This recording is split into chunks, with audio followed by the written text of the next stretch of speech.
For centuries, people have naturally assumed that bigger countries, or in other words, countries with a larger land area, are economically stronger countries. But what if the internet has made one of the most important assumptions of modern politics almost completely obsolete? Why is it that some of the wealthiest and most prosperous nations in the world today are also some of the smallest?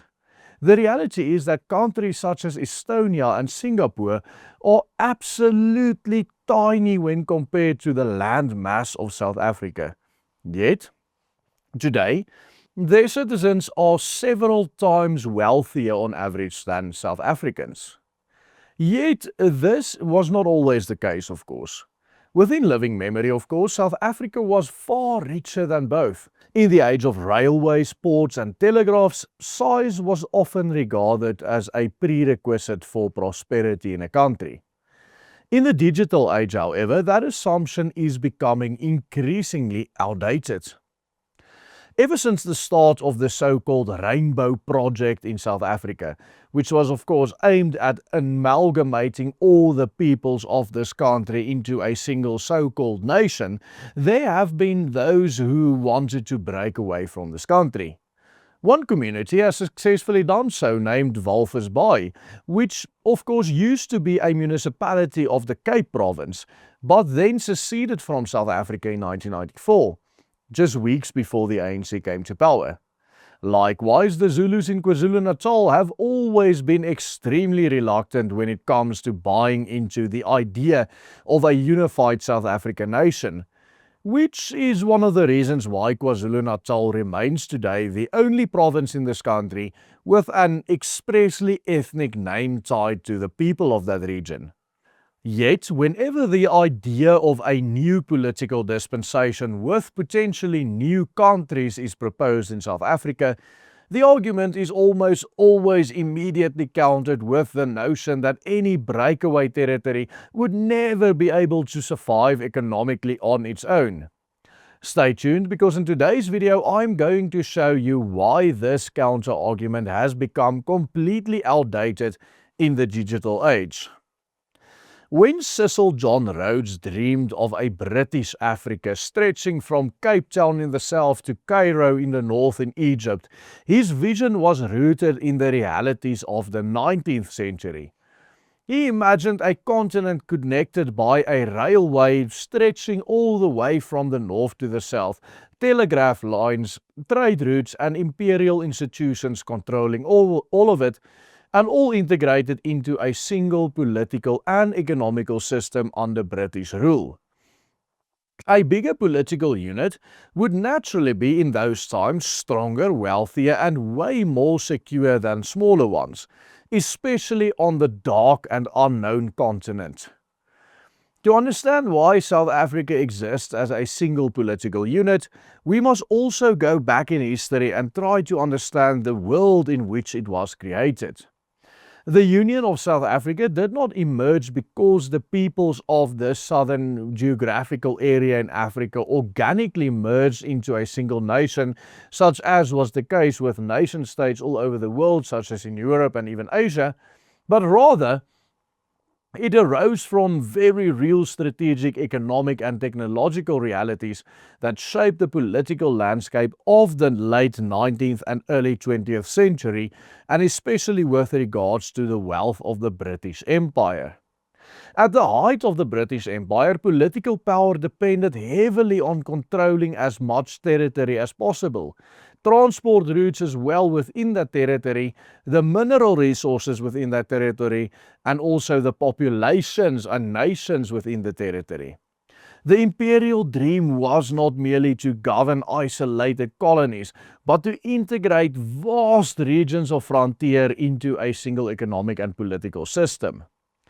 Following the discovery of diamonds in Kimberley in 1867 and gold on the Witwatersrand in 1886, South Africa, or Southern Africa as a region, became one of the most economically significant regions in the entire world. British policymakers increasingly viewed the various colonies and independent republics or sovereign republics within this region as a handicap that hindered their imperial dream. The movement of minerals, capital, labor, and goods required coordination across all these political boundaries, or of course borders, and many imperial planners rightly concluded at that time that greater centralization within this geographical area that we now know as South Africa would bring greater wealth and prosperity to the British Empire first and foremost, but also to the region that it controlled. The creation of the Union of South Africa in 1910 was therefore driven largely by these imperial political and economical considerations, which were decisive at the time. Railways required coordination across colonial borders. Ports had to be linked inland to the mining centers, also mostly via rails. Custom systems needed to be harmonized, and defense planning required a unified command structure. After all, it was the fact that the Boer republics lacked the access to the harbours, which at the time hampered their military strategies and separated them from international markets, ultimately leading to their defeat. Communication remained slow and expensive, making local autonomy very difficult to maintain. The movement of goods, information, officials, and military forces depended on very large, centralized institutions capable of managing these vast territories. In an age before the internet, before commercial aviation, before container shipping, before digital banking, and even before instantaneous communication, scale offered enormous advantages. Larger political units could bring infrastructure much more efficiently, mobilize much larger workforces from a much bigger population, coordinate economic development, and project military power over great distances. The logic of this era favored consolidation above fragmentation. For much of the 20th century, this model appeared extremely successful. Large states could justify their existence by providing the infrastructure, communications networks, financial systems, educational institutions, and administrative capacity that smaller communities could never sustain on their own. Yet today, information no longer travels by telegraph lines over borders or railway networks. It moves instantly across the internet. Capital no longer depends on the physical proximity to banks and financial centers. It can be transferred across the globe instantly via even cryptocurrency. A software developer in Orania, Stellenbosch, or Bloemfontein can sell their services to clients in London, New York, or Singapore without even leaving their home in the middle of the desert in South Africa. One striking example of a small nation that has adapted superbly to the digital age is the small Baltic nation of Estonia. With a population of just over 1 million, which is much less than any single province or even city in South Africa, Estonia allows entrepreneurs anywhere in the world to establish and manage companies entirely online within the European Union, without ever even setting foot in the country. In effect, Estonia has partially separated economic participation from physical territory. A person can contribute to the Estonian economy while living thousands of kilometers away. A century ago, when South Africa was established as a political entity, economic opportunity was concentrated around mines, ports, factories, and rail hubs. While these aren't unimportant today, millions of people now earn income through software consulting or accounting or design or whatever the case may be, all of which can often be just delivered digitally over the internet. In a country such as Finland, today, over 20% of the population works remotely or works from home. And this is something that is becoming ever more common here in Southern Africa as well, especially amongst the Afrikaner population when compared to other nations within this country. All of these examples point to the very same thing. Location matters less than in the past, But importantly, or even more importantly, these developments have profound implications for the future of what it means to be a nation and, of course, the self-determination of nations around the world. One of the strongest arguments traditionally advanced against political decentralization or even balkanization of a country such as South Africa, or the secession of smaller nations from in South Africa to out of South Africa, or even the regions, has always been that separation would be too economically disruptive. Critics argue that smaller political units would lose access to the larger markets within South Africa as a whole and struggle to attract investments, duplicate expensive state institutions that already exist within South Africa, and find themselves isolated from the larger economic network or market that South Africa as a larger country brings. Historically, up until very recently, these concerns were very much justified. In Cecil John Rhodes's world, a community cut off from the railway networks of a larger entity that surrounds it, as well as this entity's harbours or administrative centres and their major financial institutions, would face a severe disadvantage economically speaking. Political separation could easily translate into economic separation, could translate into losing access to the market, could translate into absolute poverty. But the digital age is steadily changing things.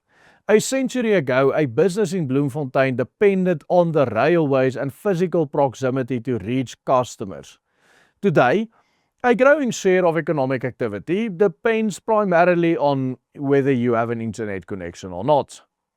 A software company, consulting firm, online school, research institute, accounting practice, or financial service provider can continue serving clients across South Africa and around the entire world, regardless of where they are, where political boundaries are drawn, or whether they even live in the country or not. This doesn't mean that geography no longer matters.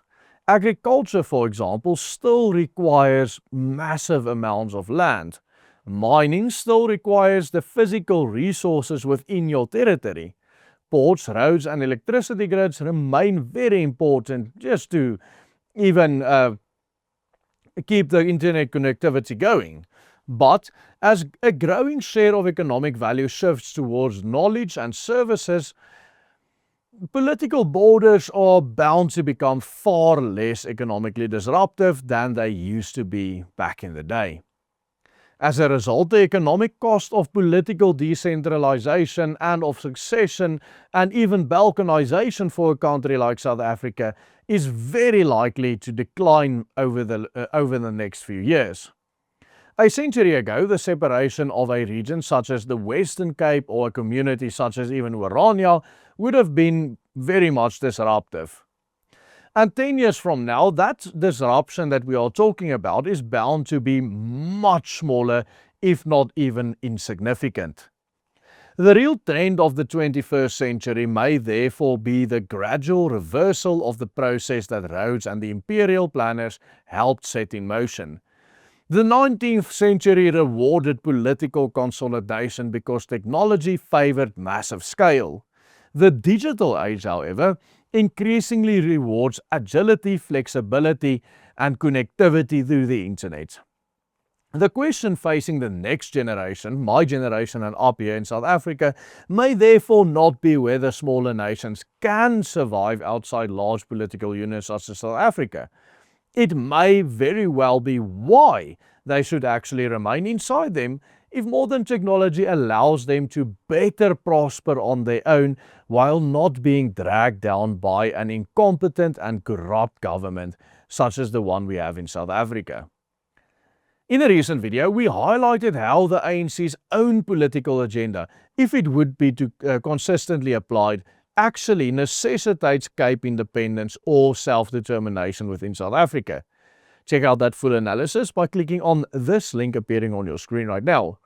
And please do consider supporting our work here at the Willem Petzer Group by becoming a paying member. Invest in us, help us pay our researchers by simply following the easy steps on the banner below. Goodbye and God bless.